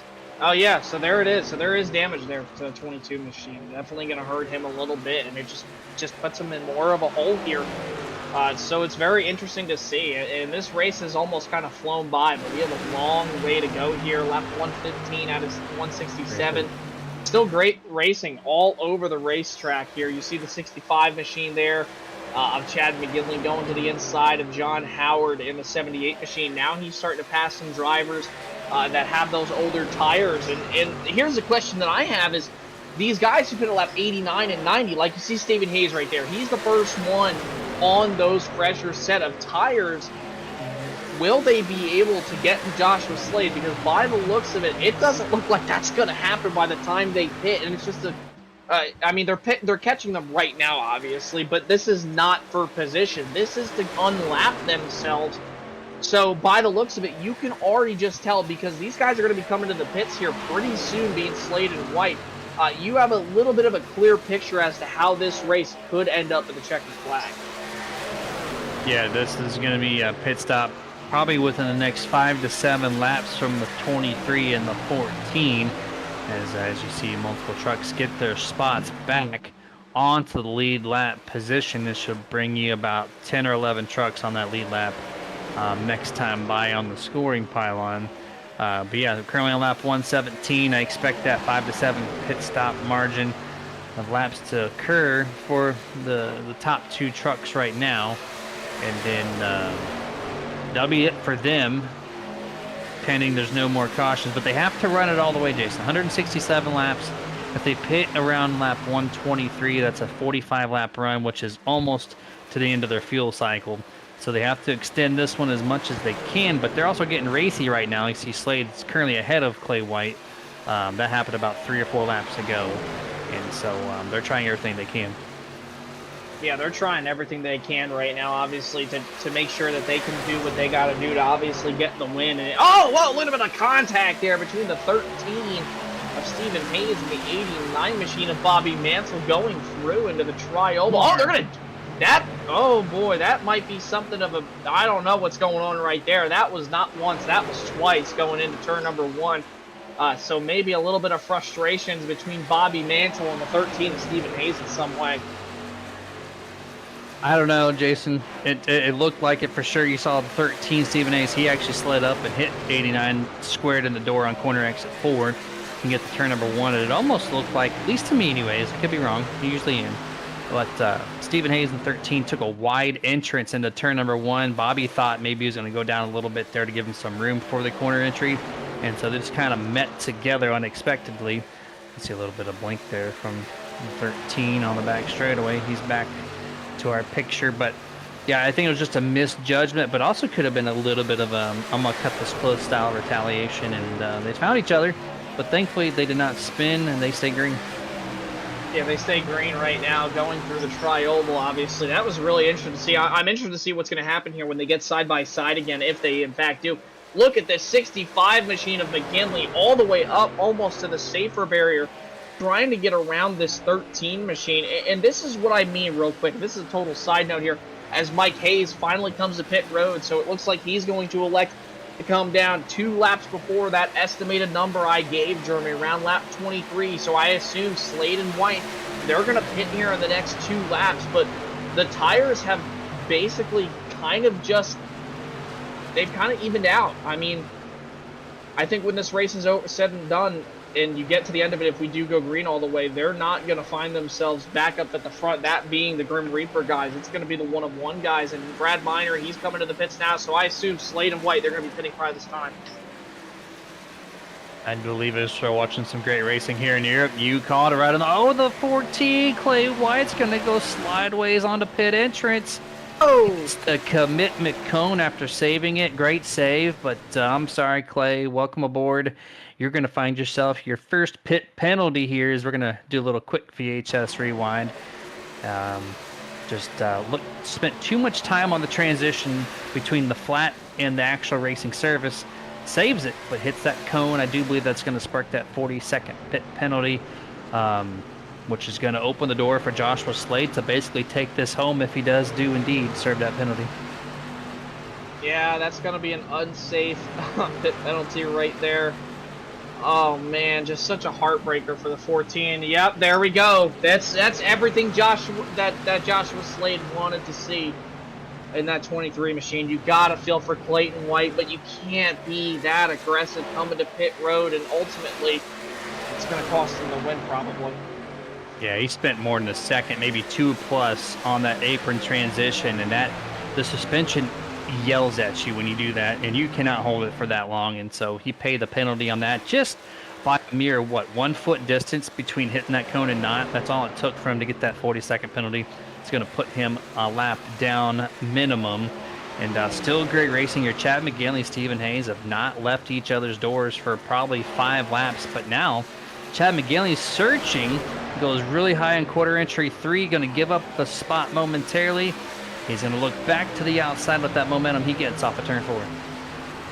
And down to the inside, here comes that 13 of Stephen Hayes trying to keep Chad McGinley at bay, who goes again all the way up to the safer barrier, coming off turn number 2, this time by, and they're still going to be door-to-door. Bobby Mansell just waiting in the wings for something to happen, try to pounce on these two. The 13 gives the side draft to the 65 and almost gets him into the door of him. He's loose! He's loose, and he's going to be coming to pit road, it looks like this time. If that wasn't planned, my gosh, that was perfect timing to get loose. Recognize pit road's right beneath you and go, you know what? I'm going to just take my loss and come down pit road right now. It's going to put him 42 laps to go for the 13 after this pit stop. So he will be clear if it stays green the rest of the way. But man, what a great call to get loose and make down pit road at the same time. That could be a make or break there for the 13. Yeah, that definitely could be a make or break right there. We're just going to have to find out and see. But the 13 machine of Stephen Hayes, he last pitted at lap 122. I'm interested to see if he's electing to try this strategy out with Joshua Slade, but I don't see how this is going to work considering the fact that Slade is so far in front of him. I just think that the 13 wants to do it for track position. We'll see here. Things are still kind of cycling out. As more and more drivers are thinking about coming down pit road now for their final stops. You see the 85, the 71. You see Kenny Heath, the 85 there, Justin LeBlanc. So 4 drivers on pit road on lap 128. And if we load up the iRacing iFlag track map one more time, that's what long green flag racing looks like on any track, especially on the oval side. Trucks, cars being utilized on every ounce of this real estate around this track here. You just see everybody so spread out from these green flag pit stops and whatnot. So it's been really interesting to see just the way that this race has obviously played out. And it's just amazed me because, again, we did not expect to see a race like this based on strategy. But at the end of the day, it's based on strategy from what it's looking like. And I'm calling my shot, obviously. And this is if this race goes green. I do think Joshua Slade is going to end up in victory lane by the end of this just because of the strategy. It's working out for him. So, yeah, and he's doing a great job. He's already cut 3 seconds off. He's closing in big time. He's a second faster right now than the leaders. And then the leaders still got to pit. So, realistically, they're going to go a whole lap down. Then you got to try to catch him within 20-something laps or so. I just don't see it happening, Jeremy. Yeah, I'm on your side for sure here. As the laps are kind of winding down, I think this is a great time to take it to our... Oh, actually, no, hold on. We're going to take this little momentary pause on that as they're going to split the gap almost on the 64 of Danny White down to pit speed and time, it looks like, from my camera angle. So great job to make the pit entrance and not run to the back of Danny White. That could have been ill-timed, but perfect timing there to be right behind him and down to speed at the line. And they're going to hit their service of their virtual crew members for the final time under green flag conditions. I was going to kick it over to commercial break. I'm going to wait a few more laps on that as we clear a couple more cycles through before we're done. Like that call. I like this call because they're not stretching it all the way to 140 like I thought they were going to. They're giving up more and more time on the racetrack. The longer they stay out all the way to the number, which would have been 140. I like this call because they're enabling themselves to come to pit road, not sacrifice as much time, and then obviously try to go run down Joshua Slade in the closing stages. Again, Slade can make it the rest of the way. It's just going to be about, can they catch him? Is the question. You see everybody else right back behind him. There's J.J. McCoy. He still has to pit. Other drivers who pitted, like we just saw at lap 131 and 130, Chad McGinley, will he be able to catch? This race is just plagued by the strategies in a good way, and it's been insane to see.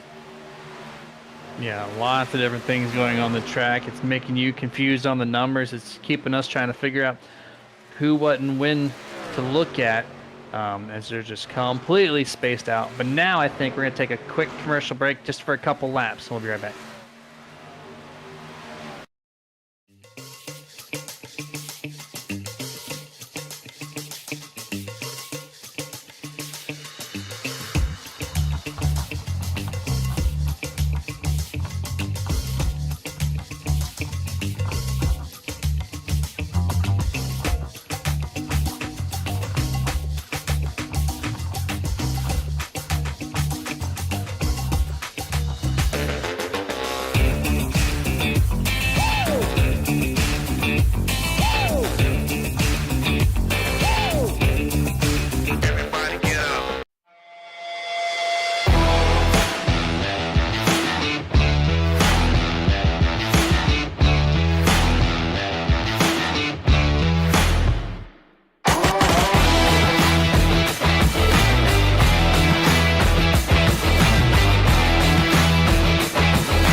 And back to full screen here, and you're watching some very interesting racing between JJ and Shield. And well, never mind. 22 is going to like to come down pit road for the final time for that number 22. And him and the 77 of Shane were just going back and forth. They're almost making contact for 2 consecutive laps. But now they're spaced out. You see Miner going to pass his way through. He's got fresh set of tires here. Michael Hayes probably going to do the same thing. And yeah, these are not, some of these are not from position, some of them are. It's just kind of spaced out here as we're approaching 27 laps to go here in the Hayes Brothers 250. And I think everyone's cycled through for the most part at this point. So Joshua Slade, one of 4, his team's one of 1, but one of 4 drivers, well now 3 at the line, that are on the lead lap. 4th on back, or 1 lap down or more. That's pretty crazy for a race here at Texas when there's no caution. Yeah, it's been crazy to see no cautions at all so far in this race besides the one we had earlier on. So it's, again, just been super interesting to see all day long. I mean, and we're closing in on the final 20 laps, and man, I just don't know what to think, man. It's been so interesting here. We got 26 laps to go right now.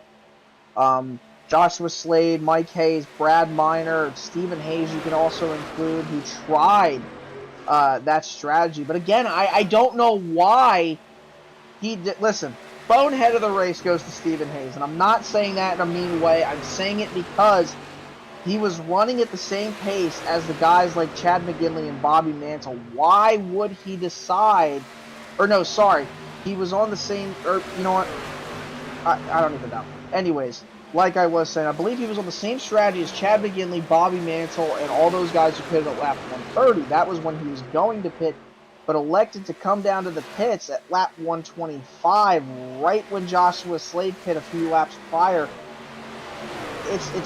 Yeah. I don't know if it was planned or not, but again, maybe I'm not going to call him a bonehead for it, but you don't see the strategy playing out. Maybe it was for track position. I don't know. Honestly, this race has been so all over the place. It's kind of made my brain so scrambled.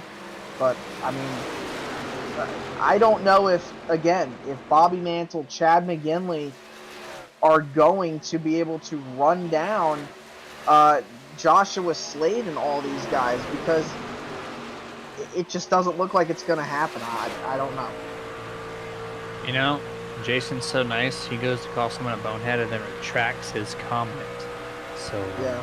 You know, Mr. Nice Guy over here in the booth running the calculator. I'm a nice guy. Migraine, running down all the numbers for you guys here tonight, and it's all played out for the 23 as he lost his partner in crime, Clay White, on that last set of pit stops.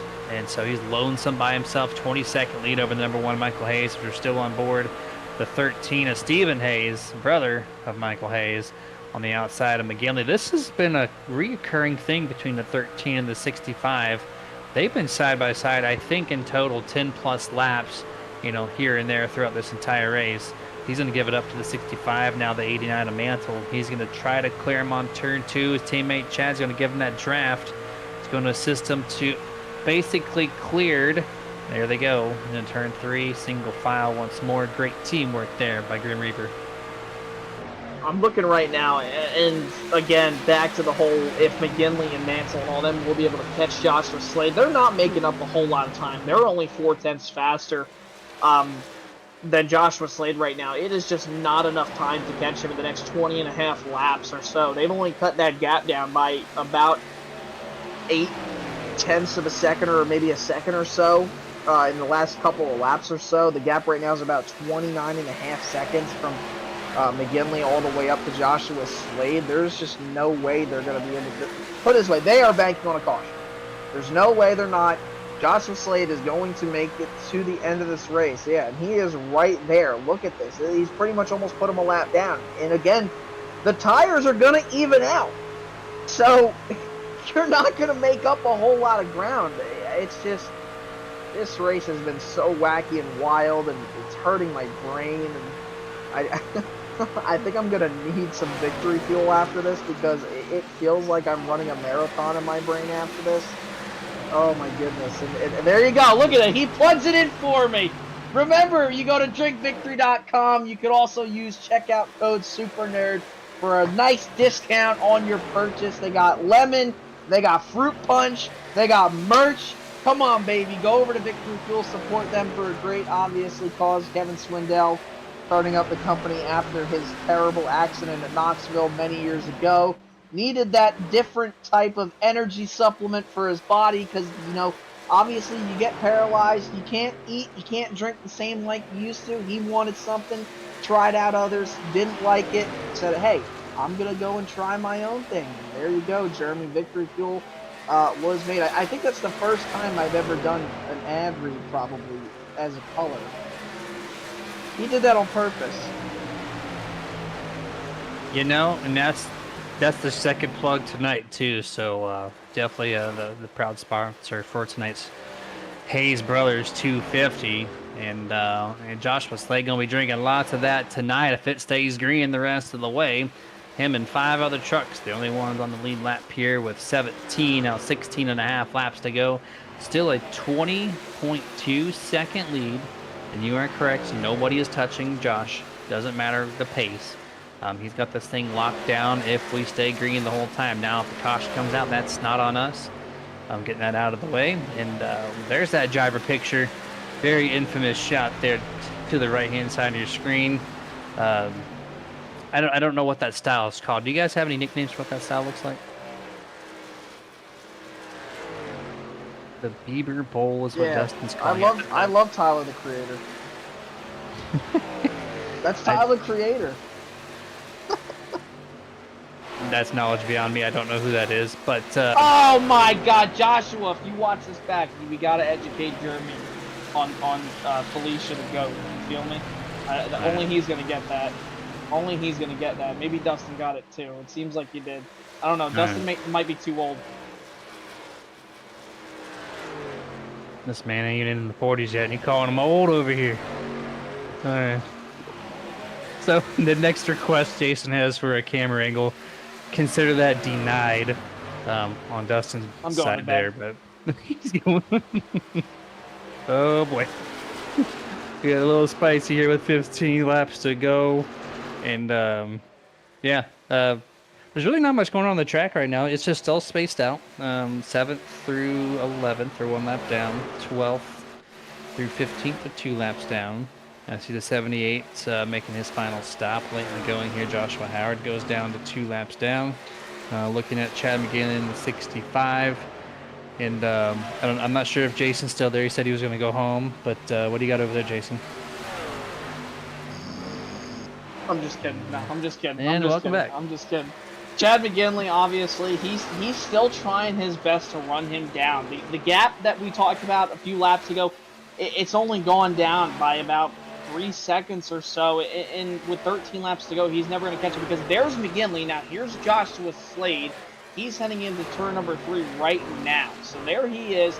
He is basically almost Chad McGinley a lap down, but with McGinley on those newer tires, he's able to get away. And obviously you could see Dustin's little mouth that I always yell at him for over text when it's on the screen. I'm not going to yell at him this time, but obviously there's Joshua Slade, and there is Chad McGinley all the way up there, just heading into turn 3 right now. You see him there. Again, he's not going to be able to catch him, Jeremy. He's going to need a caution.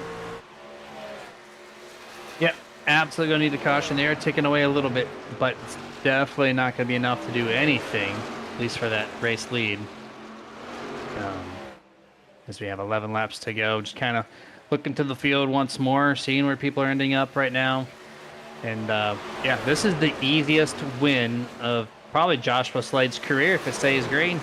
People pitted for him. He had a fast truck, but the people that did not pit, you know, were the faster ones. And so they ran out of cycle. They're on the back half of that. And so he's just taking laps away. Still 20.1 second lead with 10 laps to go. Yeah, and he's just done a great job all night, Jeremy, obviously, in that number 23 machine, doing just a fantastic job with the strategy call to come into the pits, obviously much later on, or I believe it was earlier on. No, it wasn't later on, I'm not too sure. I remember he put it on lap 22, so yes, he did pit early on, elected to come into the pits early, and it's been working out for him under that first caution. That's when he pitted. Same thing with a lot of the other guys. But again, the biggest heartbreak out of everything all night long was Clay White, the 44 machine. You gotta feel for this guy. Probably was going to win this race. Let's all face it. Probably was going to win this race. If not, it was going to be a battle between him and Joshua Slade. But you can't make mistakes like that this late in the race, coming down to pit road, and unfortunately, that's what bit him.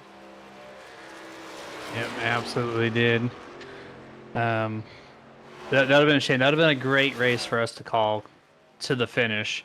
They have not left each other up to that point. And, yeah, they would have been nose to tail, I believe, right now.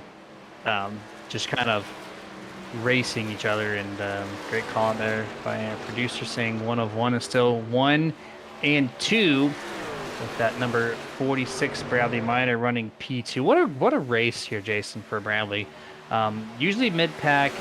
Pretty decent performance usually, but right now P2 on the boards and doing a hell of a job with only a 0.6 of a second lead over the number 1 Michael Hayes, which I don't know if Michael's going to be able to get to him. I does not believe so based on the current lap times they're running, but shout out to Bradley Minor here for getting a podium finish potentially. Yeah, it's a possibility. He's not exactly in the clear yet. He's got Mike Hayes right behind him, then McGinley and Mansell, they're back. Only by about 5 seconds. So they're slowly starting to close the gap on them because they have 10-lap fresher tires than Minor and Hayes.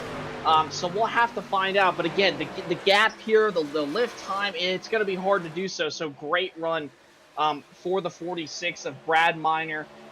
Coming into tonight, if I can pull up the stat sheets, Brad Minor's all the way in 18th in the points. He's only got 1 top 10 to his name so far this entire season. In fact, after the race in Martinsville last week, he dropped 4 spots in the points. So he went from 14th to 18th. This is a great run, a great rebound night like he needed for the 46 machine. Doing a great job. Mike Hayes, he's been having a solid season as well. Look at him running there in third, battling 3 wide right now. You don't want to do this too late in the race, obviously. But coming into tonight, he's already got a win up on the board, obviously, in that #1 machine, doing a great job. Like always, last week, he got that first win of the season at Martinsville. Came into tonight with that 1 win up on the board, the 2 top 5s, the 5 top 10s. Only 3 drivers this year so far, Jeremy, or actually 5 this year so far have gotten over 5 top 10s. So it just goes to show you that consistency is key coming into tonight. Chad McGinley, the only one with 6 top 10s and 5 top 5s. Man, he would love to add another win to his resume this season, would make it 4, but it doesn't look like it's going to happen. It does not look like it. And man, that was close there for the #1 Michael Hayes. 3 wide. He's in 3rd place. 4th place is 5 seconds behind, or 4 seconds now. And that could have been tragic if they made some type of contact. Clear as day, going to be your 3rd and final podium finisher. And if that would have made some type of wreck happen, that would have taken him out of that easy top 3. That would have been a shame to see. But they're still pretty racy right now. Things are not exactly over, as you know, tire cycling is still happening around this track, and it is very busy in turn 1 and turn 2 this time, as we have 2 laps to go. Yeah, great race all the way around here tonight with the strategy calls. They just want to make it around for a couple more times here, boys. Don't wreck. You see the 77 there, Shane Wilden tried to get to the bottom of the 1 machine. The 75 on the outside of Michael Hayes. Looks like they're going to be clear all the way. And coming off turn number 4, Joshua Slade is going to see this white flag right here with 1 lap to go, Jeremy. I told you the strategy was going to pay off. He's just got 4 more corners to do it. Presented by Elevated Esports Racing. You see that white flag 1 to go banner on the top portion of your screen. 20.5 seconds is the gap, with a blowout victory here for Joshua Slade. 2 more corners, not going to be a problem for this Ghost Energy Drink Chevrolet Silverado. 3 and 4, exit no problem. And for the 2nd checkered flag of the 2024A season, Joshua Slade is your winner of the Hayes Brothers 250. Great run for the number 23 machine. He did not let the Hayes brothers win it, despite how good they are here. Obviously, one of them picking up last year's victory, just, couldn't do anything about it, man. We talked about it. If this race was going to go green, would Joshua Slade be able to make it, hold them off? And as the more we saw, the more we put the puzzle pieces together, you could just tell that those guys who pitted, 15 to almost 20 laps later than what he did, they just weren't going to get there. And it's funny because they started narrowing their pit window down shorter and shorter, but it just wasn't enough, man. And by 20 and a half, almost 20 3/4 of a second, Joshua Slade just dominates this race tonight besides the 4-4. And also, too, another honorable mention, Michael Hayes in the winner of last week's race. Well, oh, okay. Well, you know the rule. If you hit the wall on your burnout, you're going to be talking to me about it. So we'll get the 23's word on that, as they're still wrecking on the pit stretch. They're having a fun time all around this mile and a half facility at the end of this race. But my honorable mention goes out to Michael Hayes. He won last week. He said he wanted to be up in the podium more often talking to us. And back-to-back visits Michael Hayes will have with us here.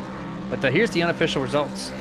Oh, more contact there. That's not on him. I can't call him out for that one. But here we go. Joshua Slade, P1. Bradley Miner, 2nd. Michael Hayes is your 3rd and final podium finisher. Chad McGinley comes back to 4th. Bobby Mantle, 5th. Stephen Hayes, your final truck on the lead lap, 6th place. 7th on back. 1 lap down or more. That's going to be Tyler Honeycutt in 7th. Clay White in 8th. DJ Honeycutt in 9th. And 10th place, the 22 of JJ McCoy. Rest of the field for this 24 truck rundown. You have Adam Thompson, Danny White, Ron Holmes, John Howard, LeBlanc, Sherwood, Genter, Wielden Sr. there in 18th. You have Michael Dow, Ron Harrington rounding out the top 20. Then you have Kenny Heath, Michael Lester Sr., Steve Knight, and Austin McGill rounding out your 24 truck rundown. 21st, Kenny Heath. 22nd, Michael Lester. 23rd, Stephen Knight. And Austin McGill did not turn a lap. He'll be still scheduled or resulted in your final spot in 24th. Our time to kick it over to full screen, gather up our top 3 for tonight's race, and we will be right back.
And welcome back here for the Martin Sports post-race show here on their TV. We got our top 3, I do believe, gathered up and ready for their interviews. So we're going to bring in the number 1, Michael Hayes with the Black Rifle Coffee Toyota Tundra. Michael, welcome back. Back-to-back podiums for you. Yeah, what's up, guys? Hey, man, we're doing pretty good up here. Awesome start to the race. And then the caution happened on lap 20. What happened with that strategy? Like, it blew me away that half the field stayed out. And then ever since then, we had nothing but green flag, which is fine. But the strategy just really spaced everything out. So what was your call on the pit stop? And how did you bring it home P3?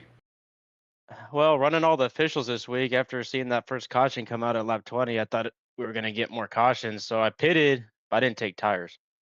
So I set myself back because it went green from there. But I think Slade and Clay White took tires and they pulled away on that restart. And then it was just a game of catch up after that.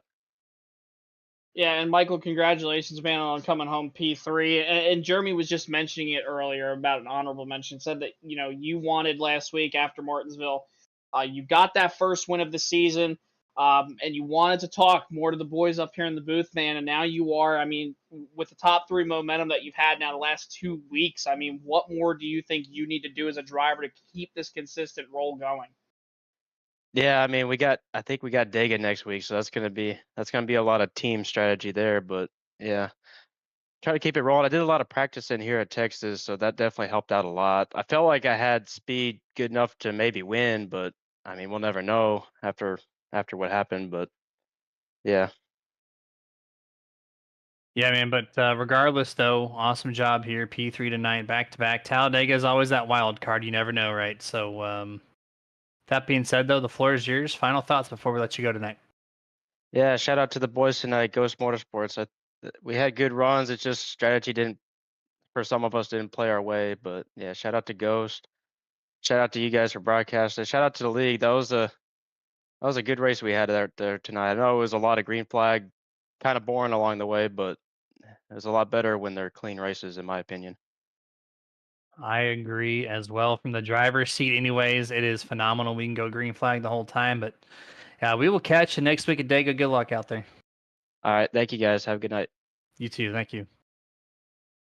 And that was number one, Michael Hayes. Then we're going to turn our attention to the second place finisher, number 46, Bradley Miner, also sponsored by Black Rifle Coffee Company. They're getting some plugs tonight. Bradley, welcome to P2. Yeah, thank you. It was a good time. Yeah, you and your teammate just crushed the field there. So awesome job, 1 and 2 for the teammates of the 23 and 46, and great performance by you. The speed was there for sure. Did you do anything different on your end to kind of pick up the pace a little bit for that 46 and have a hell of a run tonight? No, I think it was just pitch strategy. I mean, that caution came out pretty early, and just banked on hopefully no more cautions coming out. So that was a good call on a team, the whole team pitting strategy, and then just managing 1 and 2. I think was the biggest thing, letting off and letting it rotate and get out. Yeah, Brad, congratulations, man, on finishing P2 tonight here. And hey, it's your first top 5 of the season. You lost a few spots in the points after Martinsville last week, man. I know it sucks, but hey, you got this great momentum going for you now. You got into the top 3. You got that one top 5 now on the year. How does this feel for you? And obviously, as a driver, as a team, what more do you want to do going forward, obviously, to continue this stretch? Yeah, I would say get one spot better for sure. But yeah, I mean, carrying that momentum. I missed last week's race for a computer issue. I thought I would have had a good race as well, but yeah, definitely gonna just put in the practice and give it all I have. All right, man. Well, hopefully we continue to get better and better, and we see you more and more here in the podium finishing spots for the Nerd TV interviews. But floor is yours. Final thoughts before we let you go tonight. It was a bunch of good racing tonight. A lot of patience. So proud to be part of this team and this whole series. So appreciate it. Absolutely, man. Congratulations once more. Finishing second place here this evening. We'll catch you at Talladega next week. All right. See ya. Yes, sir.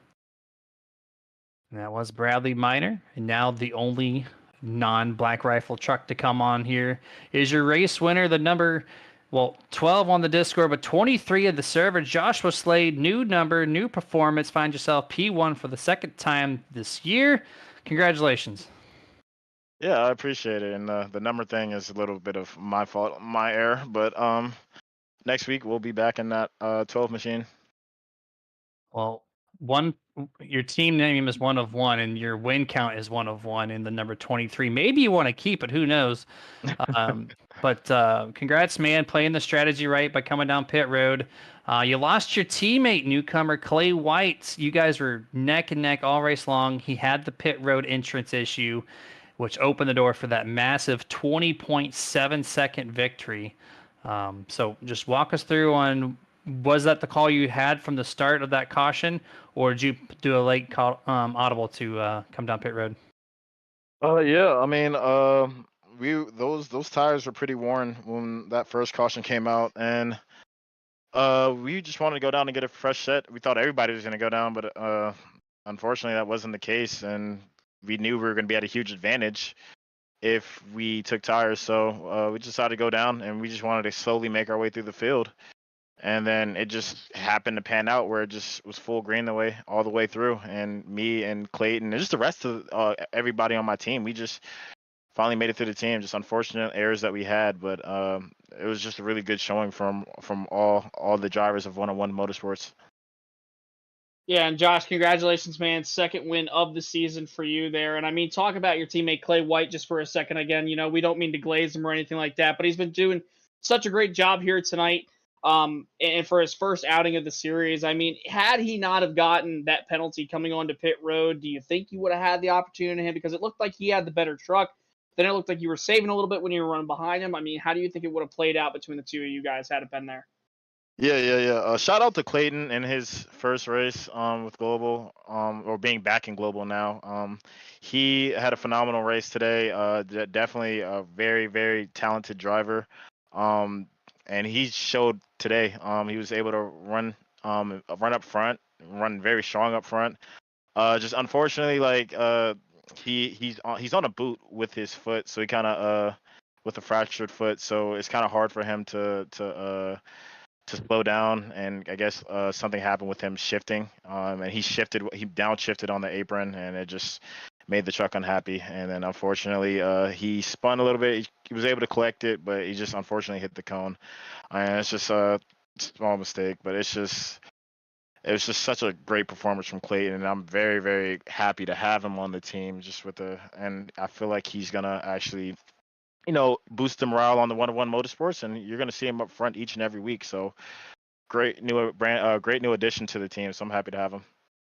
That's excellent to hear. And man, that foot there, the feeling is everything in the cockpit. And so if you don't have feeling in your foot, at least your foot to pedal contact with that massive boot in between, I could see why that would cause issue to anybody running that kind of situation. But I also do a thing too where I call it the person who hits the wall in their victory burnout. So you had all that track space and you hit the wall a couple times. What was up with that?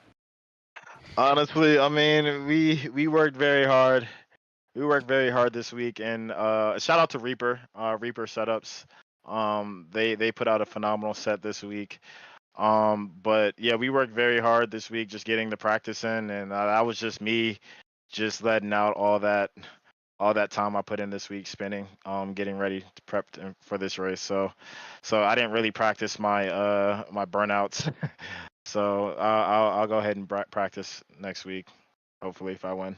You better, because he's gonna call you out for it. Yeah, okay. 10-4.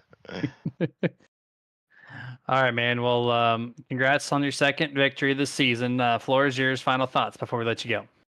Yeah, shout out you guys. You guys honestly put on a very, very good broadcast.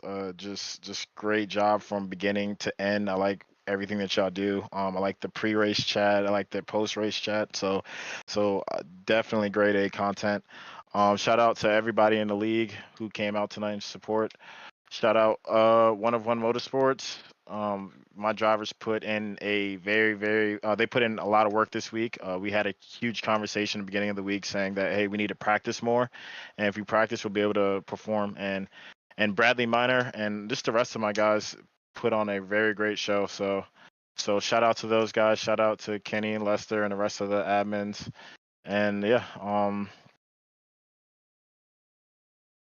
and shout out to people who are watching. So hopefully next week's at Talladega, we can have a strong finish there. It's going to be kind of a luck of the draw type of thing with how Talladega is, but hopefully we can just get through that and back to the technical tracks. But thank you guys for listening to me. Yeah, I appreciate your comments there. And what a quick turnaround there from going, hey, we need to practice more, to almost sweeping the podium 1, 2, 3. So excellent job by your team there. Congrats once more. We'll catch you at the wild card next week of Talladega. Yes, sir. Y'all have a nice one. You too. That was race winner Joshua Slade, accidentally joining in on the number 23 instead of the 12. But, one victory for the only race you did that number in, Jason. You might want to keep it, Hey, we'll see. Maybe I'll stick to the 09 if I win the Mach 1 Performance Cup Series race next Monday night. So we'll have to find out and see. I don't know. Overall, though, man, we went from having a race that I think, at least in my eyes and my head, I thought was going to be a big draft race. It was going to be chaotic. That's exactly what I saw last Wednesday night. That's what I saw on Thursday night for the Road to Pro stuff. Man, it just, that one caution in the beginning just messed everything up. And I'm with Joshua Slade, man. I don't know why those guys elected to come down to pit road. Didn't come down to pit road, but maybe it was because of only having, I think they only had like 3 sets of tires behind the wall. Maybe that's why, and they just didn't see it happening. But I mean, just pure dominance. That's great job by Joshua Slade, really. That's all I got to say. Yeah, if you're used to a race that has 3, 4, 5 cautions, you don't expect that, right? So you just go to the averages. You look at your book and go, okay, there's 4 or 5 cautions for the past X amount of weeks, and like that's not going to happen. So let's just play it smart here, save the tires for the long run. And oops, I got no cautions, and you have to kind of rethink the strategy next time. they come to that situation. But all in all, the drivers did great with what they had, trying to recoup. But all in all, that 101 Motorsports team just absolutely killed it tonight. Great job to them for taking first, second, and Clay White, first race in, almost took third, or at least second or first. So could have been a sweep, close enough, but they'll take it and move on to Talladega next week. We're going to close this thing out with a video to thank our sponsors. And Jason, appreciate you jumping in this Sunday here. And Dustin behind the scenes, doing everything for us. Thank you for all the camera work and what you do for us at Nerd TV. But you guys have a good rest of your night. Stay safe, and always get your nerd on.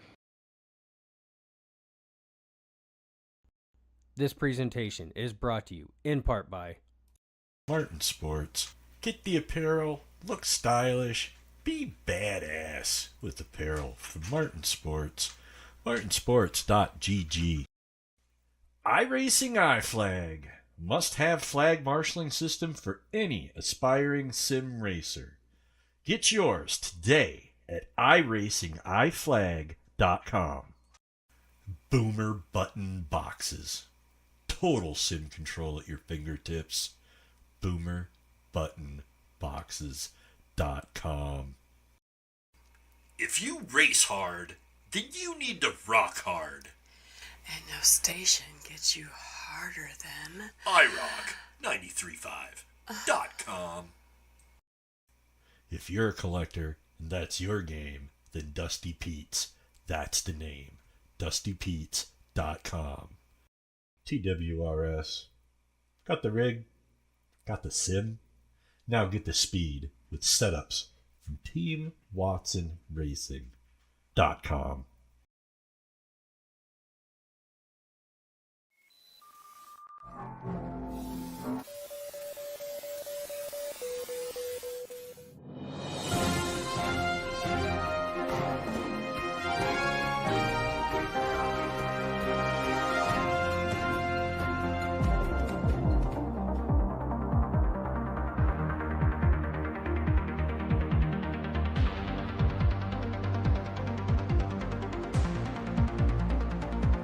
Back when nothing truly mattered.